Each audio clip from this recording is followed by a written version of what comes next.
তারপর পৌঁছে গেলাম মেন দ্বার রাম মন্দির। এখান থেকেই আমাদের মন্দিরের উদ্দেশ্যে রওনা দিতে হবে। অযোধ্যা বাসস্ট্যান্ডের পর থেকেই রাস্তার দুধারে এই ধরনের সুন্দর চিত্রগুলো আপনারা দেখতে পারবেন। তারপরে আমরা দেরি না করে হোটেল বুক করেই মন্দিরের উদ্দেশ্যে রওনা দিলাম। যেহেতু মহাকুম্ভ চলছিল, সেই কারণে মানুষের ভিড় চোখে দেখার মতো ছিল। সবাই মহাকুম্ভে পুণ্য স্নান করে রামলালার দর্শনের জন্য মন্দিরে এসেছিলেন।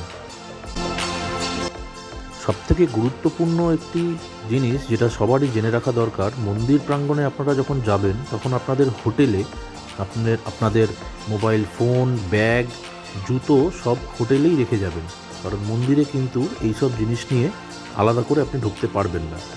যদি আপনি নিয়ে যান সেটাও রাখার জন্য আলাদা আলাদা ব্যবস্থা রয়েছে। মন্দির লাগোয়া যে সমস্ত জায়গা রয়েছে সেখানে অনেক ছোট ছোট দোকানপাট রয়েছে, যেখান থেকে আপনি ইচ্ছে মতো কেনাকাটি করতে পারেন।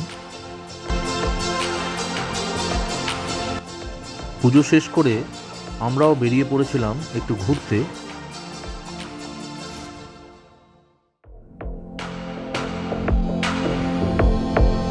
রাম মন্দির লাগোয়া আরও একটি মন্দির আছে যার নাম হনুমানগড়ি মন্দির।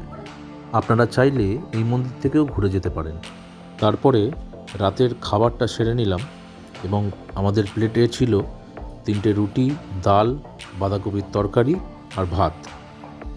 যেই হোটেলে আমরা উঠেছিলাম সময় অনুসারে সেই তুলনায় আমাদের অনেকটা বেশি ভাড়া দিতে হয়েছিল।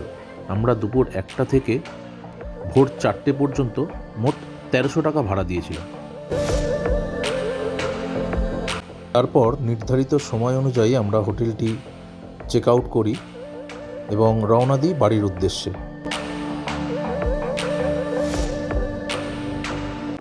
সবশেষে ভিডিওটি আমাদের কেমন লাগলো অবশ্যই কমেন্ট বক্সে জানাবেন এবং লাইক, শেয়ার এবং সাবস্ক্রাইব করে দেবেন আমাদের এই চ্যানেলটিকে।